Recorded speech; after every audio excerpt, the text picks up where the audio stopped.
देवी teaching 2.6 में आप सभी का स्वागत है एवं वेलकम है। तो आज पढ़ेंगे किसके बारे में, 2024 का बजट। जो कि बजट आ चुका है, कल ही हमारा रिलीज हुआ है बजट।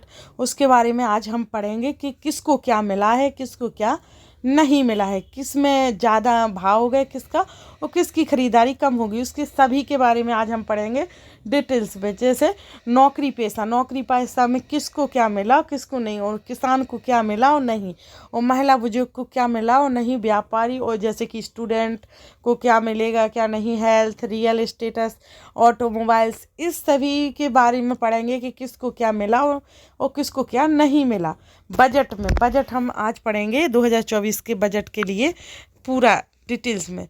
तो पहले पढ़ेंगे हम किसके बारे में, नौकरी पेशा के बारे में।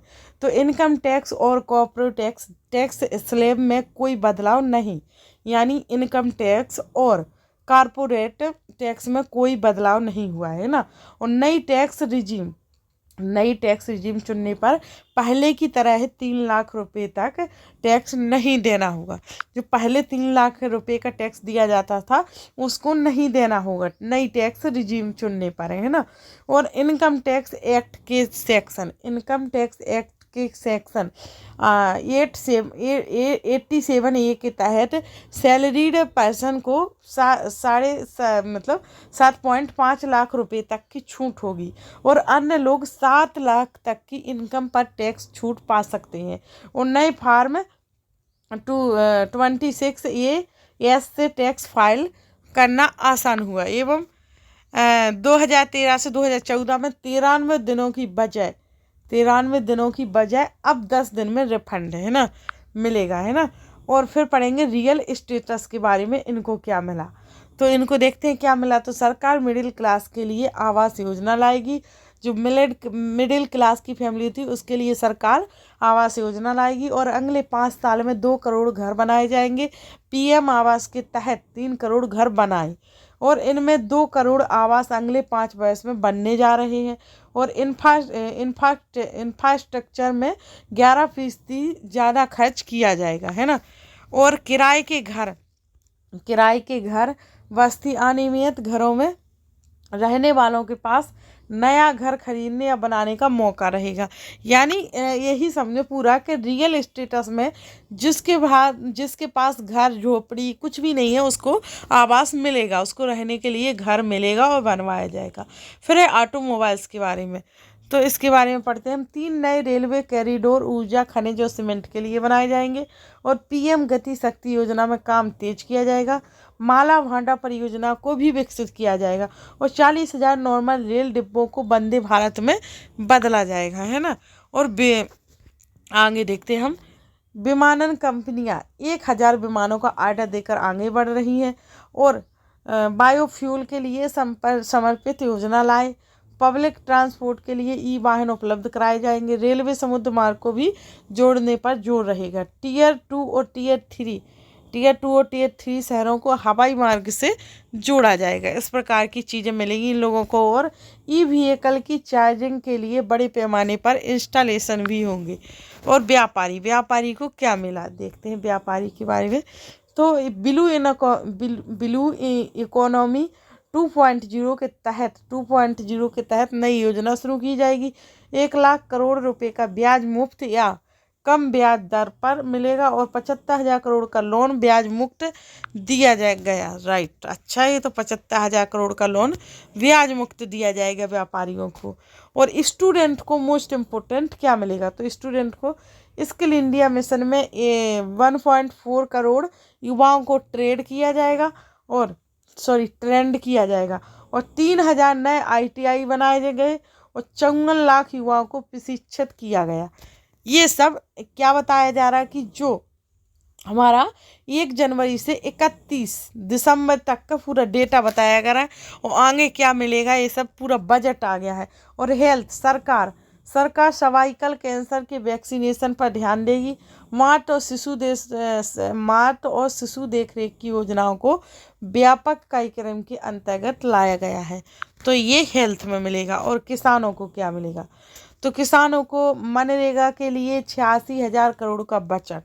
किसानों को मनरेगा के लिए 86,000 86,000 करोड़ का बजट मिलेगा और 4 करोड़ किसानों को पीएम फसल बीमा योजना का लाभ मिलेगा। और 16 रूफ टॉप की सूर्योदय योजना के तहत हर महीने 300 यूनिट बिजली फ्री मिलेगी। और पीएम किसान योजना से 11.8 करोड़ को आर्थिक मदद। और मत्स्य संपदा योजना से 55 लाख किसानों को रोजगार। और देश में 5 इंटीग्रेटेड एक्वा पार्क स्थापित किए जाएंगे। फसलों पर NaNo डैप का इस्तेमाल होगा। दुग्ध किसानों को बढ़ावा दिया जाएगा। 1361 मीडियो को ENA यानी ई नेम से जोड़ा जाएगा। फिर है मंडियों को ई नेम से जोड़ा जाएगा 1361। और महिला बुजुर्ग के लिए क्या मिला, तो करीब 1 करोड़ महिलाएं लखपति दीदी बनेगी। तो करीब 1 करोड़ महिलाएं लखपति दीदी बनी। अब 3 करोड़ लखपति दीदी बनाने का लक्ष्य और है।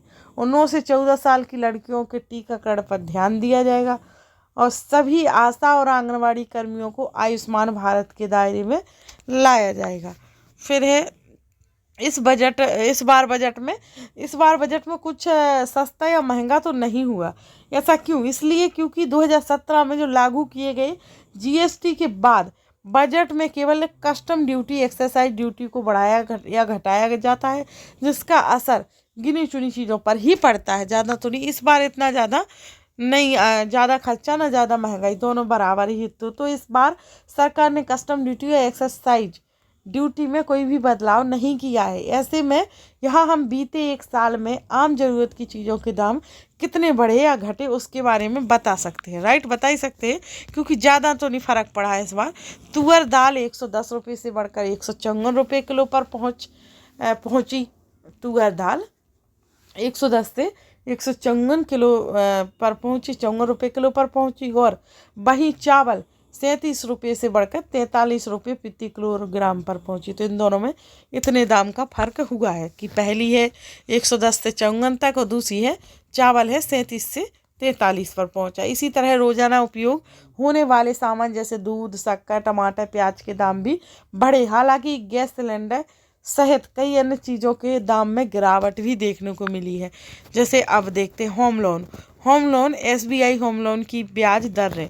तो इसमें 1 जनवरी से 31 दिसंबर में ज़्यादा फर्क नहीं देखने को मिला है। ये देखो SBI होम लोन में 25% ही बढ़ा है, मतलब 0.25% ही बढ़ा है, ज़्यादा कुछ नहीं। देखो 8 से 9 देख सकते हो होम लोन में, है ना, इतना सा ही बढ़ा है। और फिर आगे SBI फिक्स्ड डिपॉजिट की ब्याज दर क्या है, तो इसमें भी कुछ ज़्यादा वो नहीं है, क्योंकि पहले ही बता दिया गया कि कुछ ज़्यादा नहीं देखा। सोना चांदी के दाम में पहले 54 से 63, 54,867 से 63,246, यानी बड़े हैं इन चीज़ों में थोड़े थोड़े, पर एकदम नहीं बढ़े। तो सोना 8,379 और बढ़ा है तब से ना। 10 ग्राम में देखो यहाँ पर देख सकते हो, जैसे 61 था 73 हो गया, पहले 61 था 73 पर पहुँच गया, यानी 5,303 बढ़ गया। और गैस सिलेंडर के दाम पहले 1053 यानी 1,053 थे, तो 903 दिख रहे हैं। तो घरेलू गैस 150 घट गई है।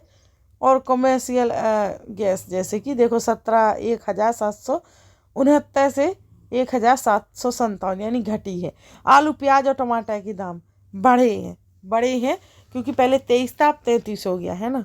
और ये कितना, इधर प्याज कितनी हुई, 12.72 बढ़ गई है ना। और फिर है दूध और शक्कर के दाम, ये 3.10 बढ़ा है, यानी 3.10 बढ़ गया। यहाँ पर 54 से 58 दूध यानी बढ़ गया। दूध भी बढ़ गया, शक्कर भी बढ़ गई, सभी बढ़ गया। शक्कर 41 से 44 हो गई। सोयाबीन और तुअर दाल के दाम भी बढ़ गए, 110 से 154 हो गए हैं। और सोयाबीन तेल भी 149 से 121 हो गया है। आटा और चावल के दाम 36